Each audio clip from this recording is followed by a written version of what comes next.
Tango Audio. A quick thanks before we start the show.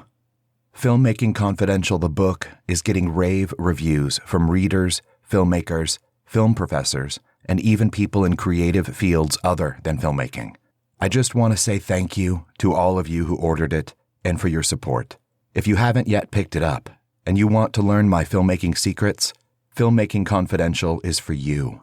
It's available wherever books are sold in most countries around the world. Order by visiting Audible or Amazon. To find out more, check out filmmakingconfidential.com and stevebalderson.com. Thank you. I'm Steve Balderson, and you're listening to the Filmmaking Confidential podcast. Each week, we meet with filmmakers, writers, actors, artists, and other notables. Many episodes include questions or commentary from other filmmakers listening to the conversation. Today's guest is cinematographer Hanuman Brown-Eagle. Hanuman has filmed more than 300 commercials in over 50 cities from Los Angeles to New York.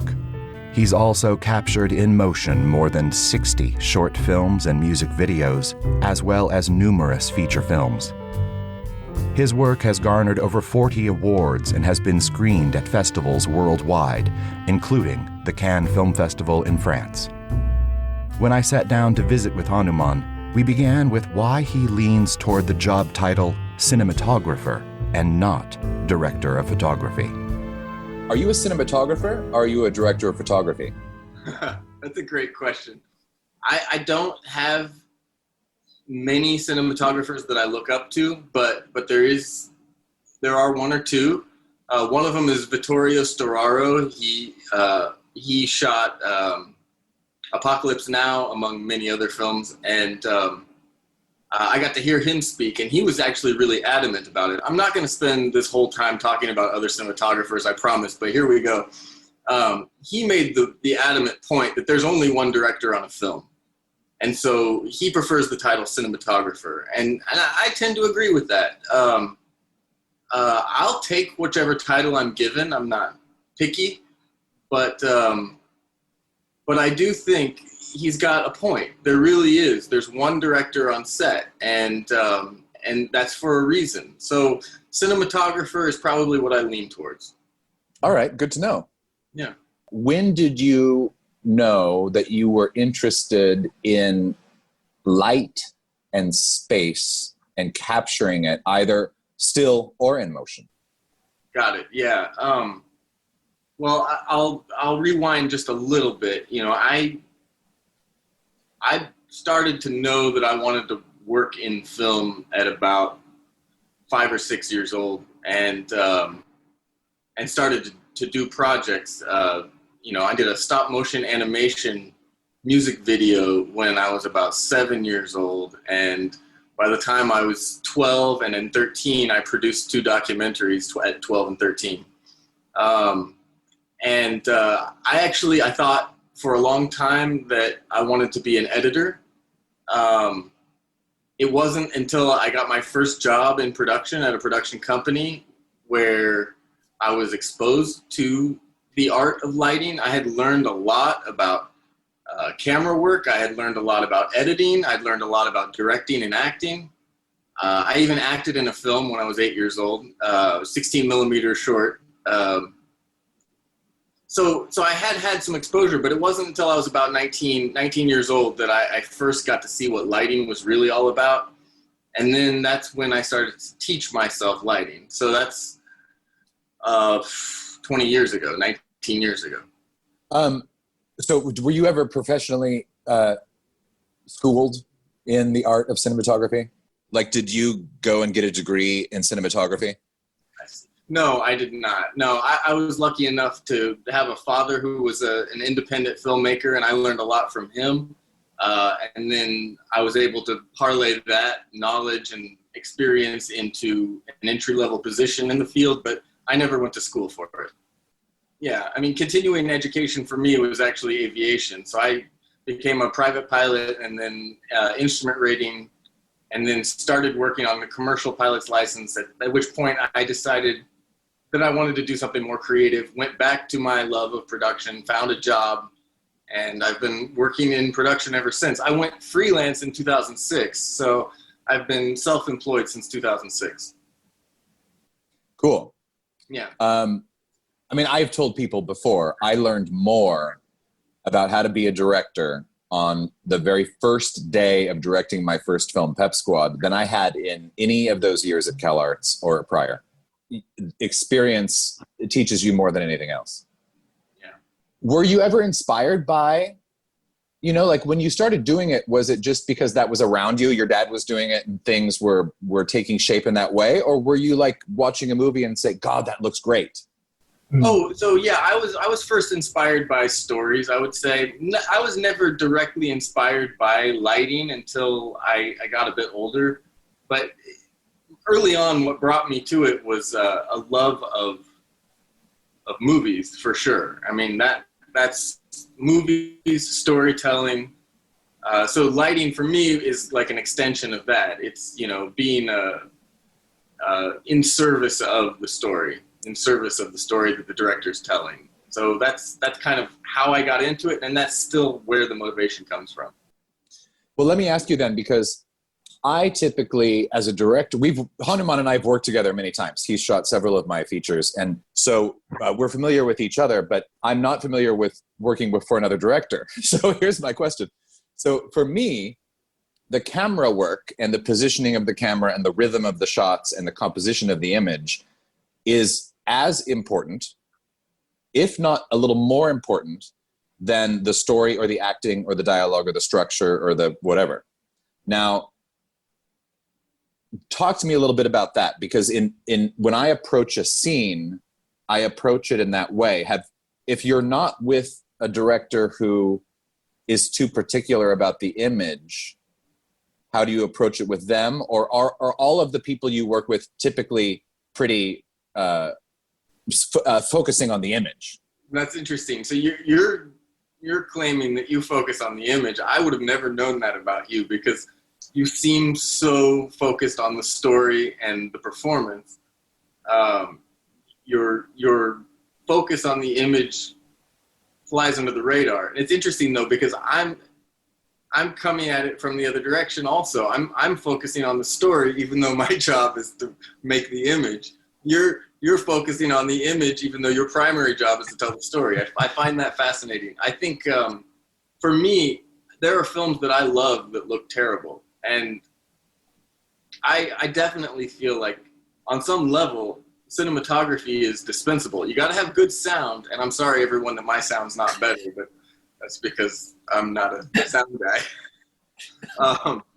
But yeah, I think for me, there are a lot of films that I love that don't look great, and it really is story that I'm attracted to, and it's what motivates my choices. I'm still obviously trying to create something beautiful, but that beautiful thing is not. It's what I am able to suss out of the director. It's what I'm able to. My job, as I see it, is to get inside of the director's head, see the film the way that they see it, and then execute that vision.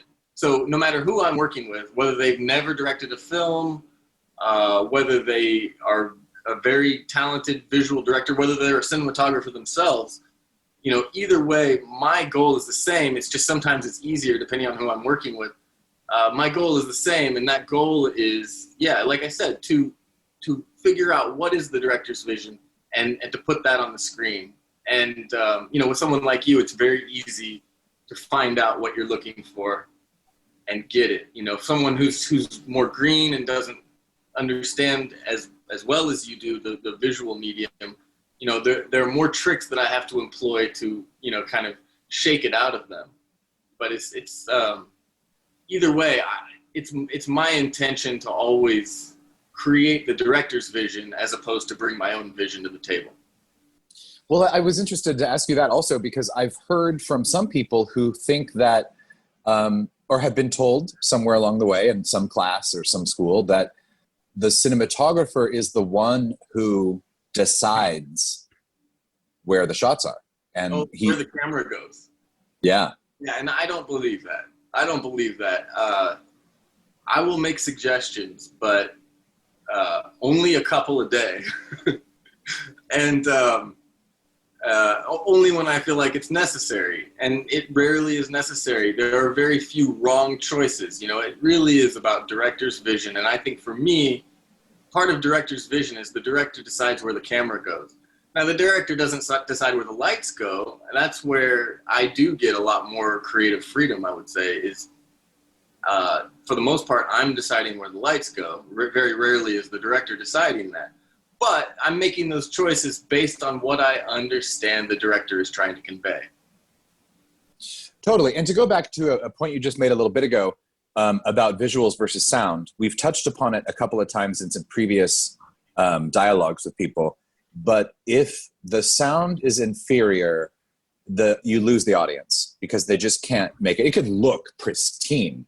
Right. And if it doesn't sound perfect, it's not right. And if you look at something like Blair Witch or Inland Empire, you know, the Lynch movie, what I look at them is that's just the canvas and the choice of painting material, right? So if I handed you a high 8 video camera or an 8mm cassette taped video camera, and we went out to go shoot a movie, you would still treat it the same way that you would treat shooting any other movie. It would just be that the medium of it or the texture of what we're working with, the canvas, is different. Absolutely. I agree completely. And to that end, I'm way more concerned about what lighting and lighting control tools that I have than I am about what camera I have. You're right. I mean, the camera provides the texture, it provides the parameters of capturing the image, but as long as you're in tune with what camera you're using, then that will indicate, how you will light a scene, how you will control the light. I mean, certainly, better, newer cameras make that job easier for sure. But yeah, for me, the art of it, the creativity comes from lighting design as opposed to the capture medium. Yeah. Cool. Okay, tell us what this next section, I don't know how to approach it exactly, but it's about the other day I had a consulting client email me and ask me the question. It was a very interesting question. The question was simply, I would like to buy a camera to really give it that cinematic look. Which is the camera? Some people say Blackmagic, some people say Red, some people say whatever. And I responded to him and I said, it's not the camera that makes it. It's the person operating the camera who knows how to use the camera, who's making it. But then talk to me also a little bit about the acceptable cameras. If you were to deliver a project to, say, Netflix or Showtime or HBO, isn't there something like this? There's a list of approved cameras? There is, but it's a questionable list. I mean, if Martin Scorsese decided to shoot with a camera that wasn't on Netflix approved list, I'm pretty sure he could get away with it. I mean, I don't think that even though there is an approved list, basically what that list comes down to is they want you to shoot 4K resolution, and that is kind of a common standard at this point. But even then, a lot of cameras don't shoot that resolution and still, are winning Oscars. So it's very hard to say that there are really any hard, fast standards. I mean, I would generally agree with what you're saying. That it's about the person using it more than it is the device itself. I always crassly say that the best camera is the camera that the producer or the client is willing to pay you for. I mean, very often producers and clients will come with, an expectation. Oh, we need to use this camera. And my response typically is, okay. It doesn't, I don't believe that it matters a great deal. And I think every day we get closer to a point where you could spend less and still create a plenty cinematic image, plenty of resolution, plenty of latitude in terms of exposure latitude. I mean, basically each year there's a breakthrough. Each year it gets better. Each year cameras get more sensitive to light and the resolutions get higher, data rates get higher. So if someone came to me and said, what camera should I buy? I would say, well, first of all, do you have clients that have an expectation for a specific camera? If you do, then you better buy that one so that you can rent it to them when you work for them. But beyond that, if it's just about the quality of the image, then the question becomes, well, how much money do you want to spend? And whether they want to spend $1,000 or $100,000, there are options in those categories, and they're all quite a bit closer in quality than they should be based on that range of price. I think one thing I would suggest to people is to think a little bit more about your lens choice than you do about your camera choice, because lenses offer quite a bit of creative impression. If you buy a camera that allows you to change the lenses, then you can shoot different projects with different lenses, get different looks out of one single camera. Well, and that's a good point that you brought up the lenses, because did we shoot that music video on anamorphic lenses? Yeah, even though the aspect ratio is 4:3, and anamorphic is ultra widescreen 2.35 to 1, we took a center crop of the anamorphic lenses just because they have such a soft, dreamy kind of look to them. And we weren't even, the big thing with anamorphic lenses are those very noticeable blue horizontal flares. We had none of that. So really the only reason we were using the anamorphics was just to get that softness and that kind of painterly look that they offer. But yeah, I mean, really, I think it's great when you can afford to choose the lenses based on the project. Describe to us, and just if we have no knowledge whatsoever, of the kinds of lenses and maybe ones that you've used that surprised you, or ones that people could readily afford and get that they might not know are good lenses, or something like that. Just the basic types.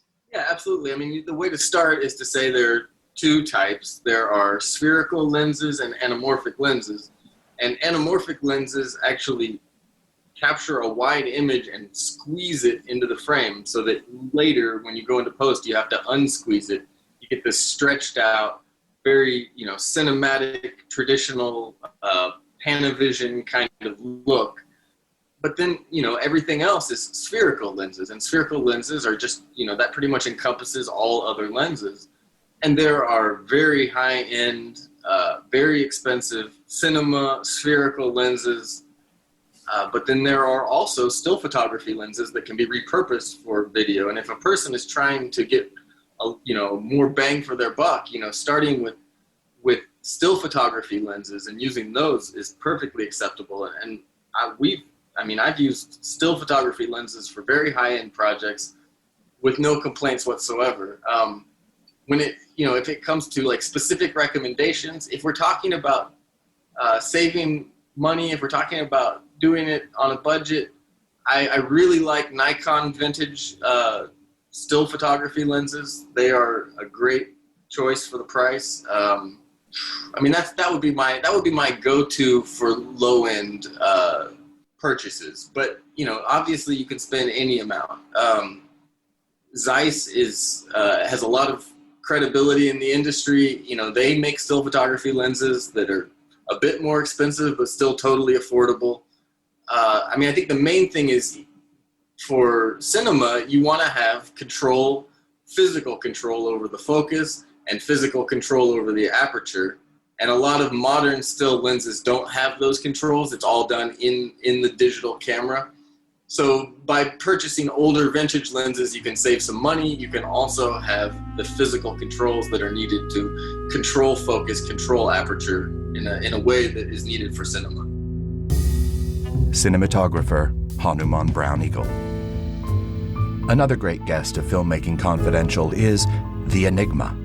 Being part of the Lollapalooza sideshow, which at that point, Lollapalooza was a amazing thing, 92, should have been called the William Morris Agency Sideshow, because they're the ones that put us all around the world. And I became the most famous tattooed man in history because of that. I remember we opened for Nine Inch Nails in Madison Square Garden, 2 sold out nights. And, I stayed in a squat in the freezing cold.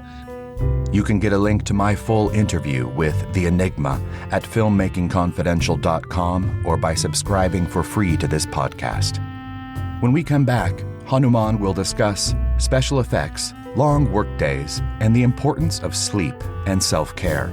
Plus, we'll take questions from the audience listening in to our conversation right after this.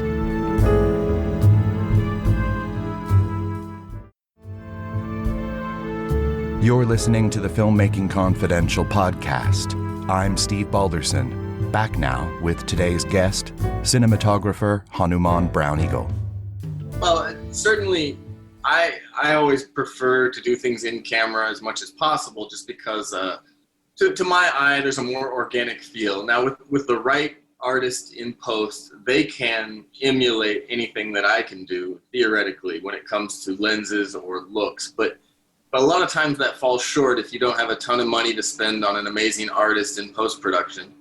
So the idea of getting the image in terms of lighting, in terms of lenses, as close as possible in the field, on set, that's definitely my preference. You mentioned the project in Maine. We definitely were going for a real dreamy look, especially for some of the sequences. And for that, we used these lenses, again, designed for still photography, but also used in cinema. They're a company called Lens Baby, and they make a dozen different flavors of effects lenses that the ones that we were using basically create, like a very extreme vignette of soft focus around the outer edge of the image. And not just that, but all kinds of chromatic aberration and artifacting that you wouldn't necessarily normally want, but depending on the feel that you're going for. In that case, it was really exactly what we wanted, and we got pretty close to where we were going in camera, which was nice. But I think you remember we quickly found that those lenses had their limitations in terms of control. So you have to balance usability with the effect. Sometimes the effect can hinder the usability of the image. So we had to use those lenses sparingly for certain scenes and not use them all the time. Right. Do you think is it the job of the cinematographer to be cautious of how it might be edited together, or crossing the line, or certain things like that? Or do you think it's, okay, go ahead. Yeah, in my opinion, yes. I think part of the cinematographer's job is to have the director's back, to double check the director. In a 2-week or a 3-week shoot, at some point, even the greatest director might get confused about camera placement, and so I think it is always important to have a second set of eyes, making sure that the shots really are going to cut together. And especially, working with newer directors, it's very important. Sometimes you have to educate a newer director about why it won't work to put the camera in a certain place. And the best example is 2 people talking to each other. You need one of the people to look one direction and the other person to look the other direction, so that when you watch the scene, we understand one person is looking at the other person. If you get that wrong, if you put the camera in the wrong place, you got both actors looking at the same direction, the effect will be, it will look like one of them is looking at the back of the other one's head. It'll look like they're sitting tandem. So yeah, just by simple camera placement, it's camera placement that allows the audience to understand the geography of the scene. And the whole point of that is just so that they can stop thinking and enjoy the story. And if camera placement is not perfect, then it becomes a distraction.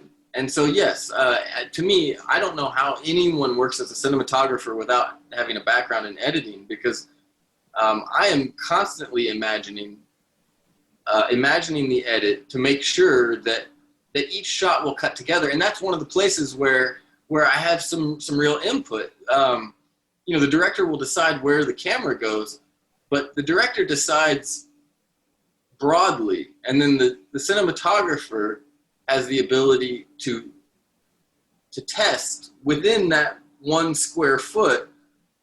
I can move 6 inches to the right, 6 inches to the left, up, down, and I can find that perfect frame that will cut perfectly with the previous frame. And, meanwhile, the director can direct while I'm doing that. What's your favorite accessory? Steadicam, dolly, handheld, tripod, crane, jib, bib, things, like all of them. What's your favorite to play with? Or what are your least favorites? Favorite to play with is a good way to say it. I mean, it is fun to play with toys, but again, I mean, I sound like a broken record. For me, it really is all about the director's vision. I mean, I've done films that were entirely handheld because that was the aesthetic that we were going for. And so on that film, my favorite thing was a handheld rig that, kept the camera balanced on my shoulder. I always go back to, what are we trying to accomplish? It's fun to play with toys. Toys are fun, but I don't get caught up in that at all, really. I'm always thinking about what we're trying to accomplish as opposed to what flashy shots we can get. Thank you for saying that, because sometimes I can tell when someone has just purchased a new crane, because it's like in every single scene. Right, exactly, yeah. Tell me your stance on rhythm of shots, or the importance of a close-up, the importance of a wide shot, when you could do with one or without the other, things like that. Yeah, that's harder to answer, just because I do feel like it's more the territory of the director.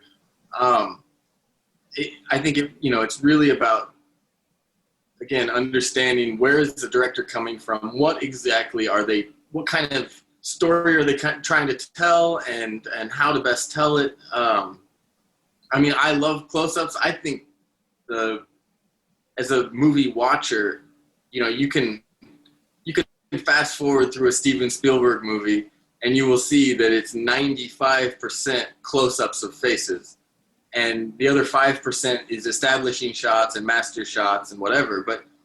But to me, the medium of telling stories visually, we understand stories by the way that the actors react to the events, as opposed to seeing the events. We don't need to see somebody die. We need to see the person who loves them reacting to them dying. And that's in a close-up.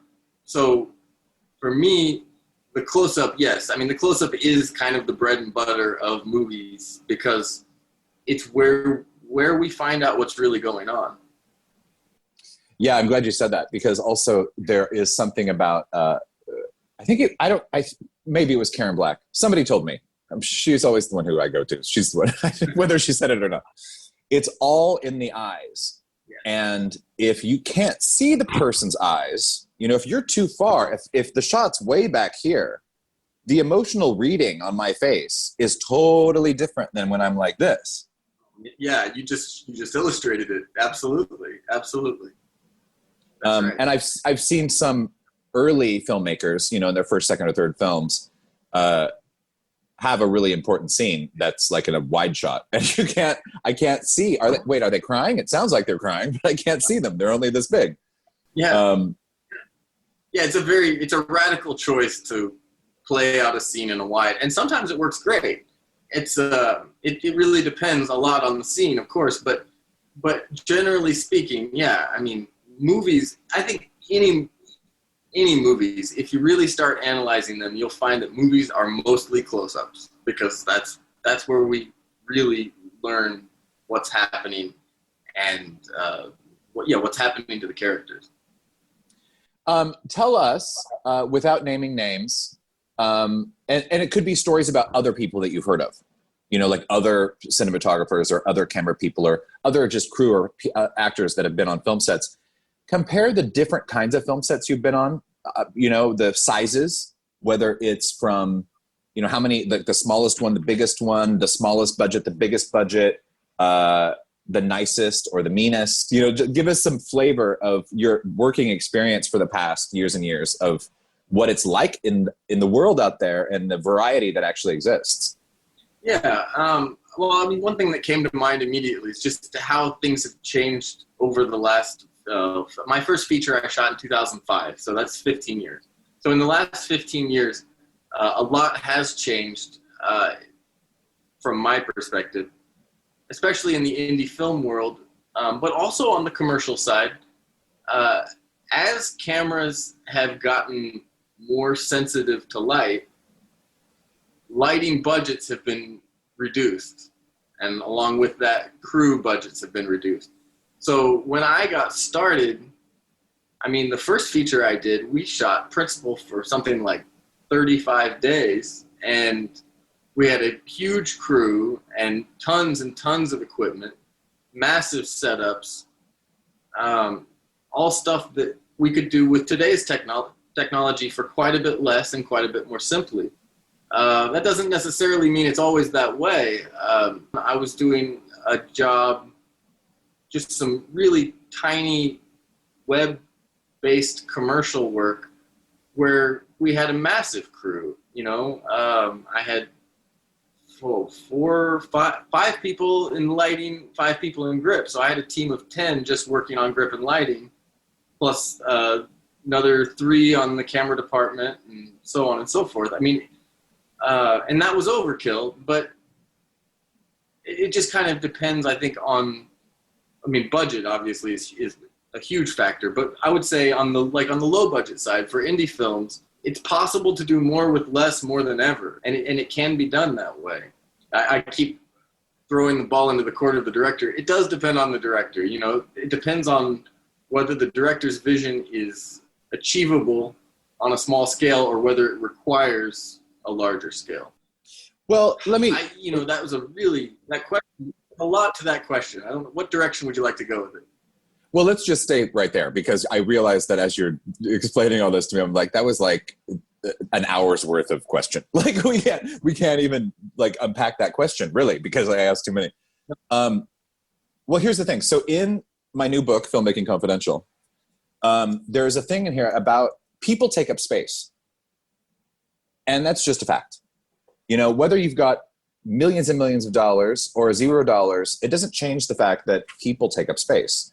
So, you know, if you're working on a set and you're in a room and you're in somebody's apartment and you're doing a scene with, 3 people, 3 actors, and it's time you're getting everything set up, you don't have all that much room to move around each other. You know, once you've got the cameras and the lights and the things and the rig set up, there isn't all that much space for people to be, Right. So it's on one hand, it's my personal preference to keep crews as low as possible. Now I've the largest crew that I've directed a film with was 42 people. Yeah. And the smallest was, what was it? 7? Yeah. Very small. Right. 7 or 8. Both which produced great results. Both didn't cost less or more necessarily. It was just, there were just different amounts of people. When I don't know the facts about, when Tom and Nicole are in England shooting Eyes Wide Shut with Kubrick, how many people were really there on that stage, on that set, at that moment all day long? I'm sure there were some people, but something tells me, because he operated his camera himself, yes, that there were very few people. Yeah, it's likely that there were. I don't happen to know, but it is likely that there were. It's also likely that there were 50 people, in a holding area. Right, just off. Yeah, exactly. For days and days and days, just in case. I mean, I don't know. It depends. But certainly, I think about that. I wonder why there isn't more of a flexible crew size. Typically a film will crew up and keep that crew for the duration. I think one trick on low budget films is to have a flexible crew, to have a core crew, and then to bring in extra day players on the bigger days. And it seems like it's rare that that's actually done in my experience, but it seems like it's a good way to save money, and yeah, a good way to take up less space, like you said. And of course, now we live in a different world, and that's going to have an impact on what you're talking about. On larger films, they're working with zones and, certain areas, and you have to be cleared to be in that particular zone. And so I think, even if everything goes back to normal, I think that will influence how we do things going forward. And we will see, less people actually on the set when the talent is on set, regardless of how many people are actually working on the film. You know this, and Doug, who is watching us, can attest to this. The way I schedule, promise typically to never exceed shooting 12 hours in a work day. Yeah. And I have, maybe with the exception of once we went 12 and a half, I don't know when that would have been. I mean, maybe, but I was going to say, well, I know since 2006, I've never exceeded a 12-hour workday. Whether you were the DP on that film or not. What is the longest workday you ever filmed for someone? I mean, okay, yes. I'll start by saying, in my experience with you, I believe we've shot 3 feature films together and a handful of music videos, and we've never gone past 12. But the thing is, we usually don't go past 10 or 10 and a half. Yeah. And that makes you, a unicorn. 12 and a half is typical. 12 and a half is typical. They want to squeeze every drop out without going past that mark. But I've done long days. I mean, on my first feature, I think day 2 was 18.5, 19 hours. Yeah, with a 7-hour turnaround or something. And the issue there is that it's just not safe.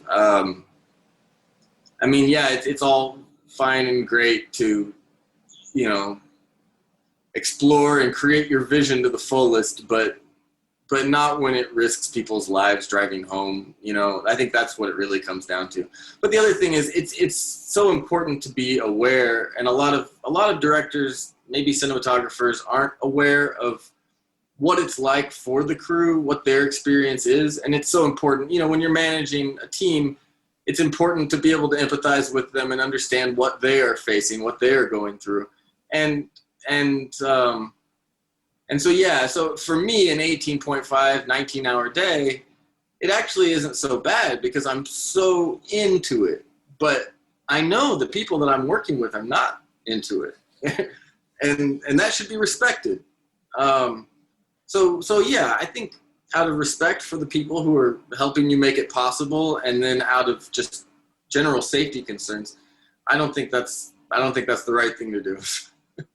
Yeah, I'm glad you said that, because I think there are some people who like it because they're getting overtime, they're getting, all these other benefits, and maybe they don't mind having such low sleep. But I think safety is a big concern. And I think even if you want to make more money and you're doing overtime or you're doing whatever, you'll probably hurt somebody or hurt yourself. Yeah. And then it's no good. Yeah. I have, take care of your people, let them sleep well, let them eat well. And then you make the best. I feel like sometimes our 10-hour workday is like other people's 14-hour workdays. Well, yes, there is that case to be made for diminishing returns, where you're extremely productive for the first 10 or 12 hours, but then after that, how productive are you really when you're that exhausted? And so I wonder, if it's possible maybe to actually be more productive by getting a great night's sleep, working for a reasonable amount of time, and then going home and doing it all over again, as opposed to just constantly burning out.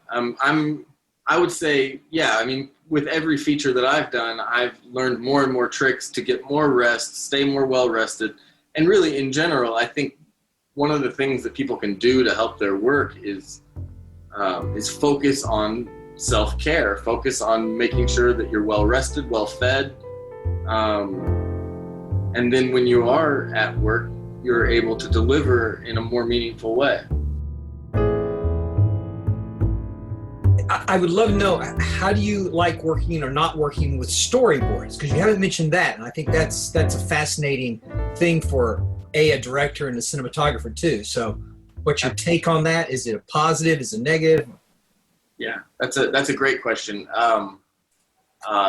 there are pros and cons. I think that it works both ways. I think when I got started earlier on, not having storyboards made me extremely nervous. There's two ways from a technical standpoint. There's kind of two different ways that I'll approach a project. One is either I will have a kit, a set of equipment that will serve me in any situation. And the other way to work is to know exactly what each shot is going to be via storyboards and location scouts, and then to have very specific tools for those specific shots. And as far as which one yields a better result, when it comes to your typical small film, I'm not sure. Now, when it comes to bigger films or bigger scenes, certainly on a larger, more complex scene, storyboards are great for being able to understand exactly what's trying to be accomplished so that when you get there, you're not missing some important tool that you need. Then on the creative side, it's hard to say. So when I'm working with storyboards, it gives me more time to think about how am I going to light the scene. I can develop lighting design based on the storyboards, and then I can sleep on it. And I'll wake up the next day and I'll say, oh no, that's all wrong, and I'll do it all over again. Mm-hmm. And then we get to set, and then I've already thought about it a few times. I've come up with what works and what doesn't in my head. I get there, and then I can execute what I've come up with. Although even then, sometimes on the day, I'll make a different choice. So, or we'll have, for instance, Kim has a question we'll get to. Just 1 second, Kim. So okay. I always do storyboards. And then we get on set, and you've planned the storyboards, you've designed it, you've all done all this stuff, and then I decide we're not going to look at them at all, and we're going to do this. Way over here. And you're just like, I remember that. That makes sense too, though, because there's such a magic that comes from what comes in the moment as opposed to what you planned ahead to do. So, yeah, I struggle to really say one is better than the other. But certainly, when you're blowing up a car and you've got the fire department there and all of these different elements, it's nice to walk into that knowing where's the camera going to go and where am I going to put my lights, certainly, because, I would just say the more complex it gets, the more necessary storyboards become. Kim, what's your question? Oh, okay. My question to Hanuman, you guys were talking about, I think, like close-up shots, which I thought was really interesting. I think you're saying Steven Spielberg movies. I guess my question is, when I've watched a lot of older movies, they're obviously shot in a 1.33 to the 1 versus, today's movies, which are widescreen. But my question about the close-up is, do you feel like, I feel like those older movies, I see more of their eyes or their close-ups because of the aspect ratio. Do you have a preference of the aspect ratio, or do you think there's one that's better or worse when you do eye shots or close-up shots? I guess, kind of piggybacking off of you guys' thing about, close-up and eyes are very important in shots. Yeah. That's a really good question. I think, there's something to that 4:3 or 1.33 to 1. It's more rectangular. You can get more face in it. If you're at 16:9 or 2:35 to 1, you've got all this empty space on the sides. So you do end up, yes, like you said, absolutely seeing less of the face. For me, I think you can still get close enough with any aspect ratio, but I know what you mean. And especially if you couple that with these older films that you mentioned, not only are they in this aspect ratio that serves the more of the portrait style, but also great care was taken in those films with the portraits. Typically we'll light a scene and shoot it and not take a lot of effort with the close-up to necessarily make it different than the wide shot. In those old films, they would completely relight for their close-ups and make them these, ultimate glamour, different filtration, different lenses, different lighting just for those close-ups. And I think that's part of why I think we kind of, in some of those films, why we see more in their faces. But aspect ratio is a funny thing. If I'm trying to show you how tall a building is, then the modern aspect ratio of 2:35 to 1 is almost impossible. Because how can I show you how tall anything is when my frame is shaped like this? Nothing looks tall. And that's where, this is an interesting thing, that's where you can actually create, as a cinematographer, you can create any aspect ratio within any other aspect ratio. So if I'm shooting 2:3:5 to 1, I can place foreground objects on either side that then only allow a 4:3 image in the center of that. And then I can show a tall building in the middle of that space. And so I think that's an element of it. So like in an over the shoulder on a wide aspect ratio, if it's just a single shot, then you've got this head and then all this empty space. But if it's an over the shoulder, you can use the body of the person whose shoulder you're shooting over to essentially darken out 2/3 of the image, and then you're left with this square that's more like that older aspect ratio that you mentioned. So I think it is it's something that you can play with. You can actually, temporarily, by using foreground elements, create different aspect ratios within your master aspect ratio. And I think that gets utilized a lot, just to draw more attention to whatever the subject is. I think master cinematographer is a perfect way to describe Hanuman Brown-Eagle. Tune in next time for more Filmmaking Confidential. It is totally free to subscribe, and when you subscribe, you'll get upcoming new episodes automatically, and you'll have free access to all our past shows. The Filmmaking Confidential podcast is a production of Takanga Audio and produced by myself and Ella Spencer. Our theme music is composed by Kevin Robles. For more of the Filmmaking Confidential podcast, head over to filmmakingconfidential.com. If you have a question about filmmaking you'd like answered on the podcast, send me an email using the contact form on the website. To learn more of my filmmaking secrets, be sure to pick up a copy of the book, Filmmaking Confidential, available on Audible, paperback, and ebook, wherever books are sold. I'm Steve Balderson. Thanks for listening and spreading the word. Until next time, keep making, keep doing, keep going.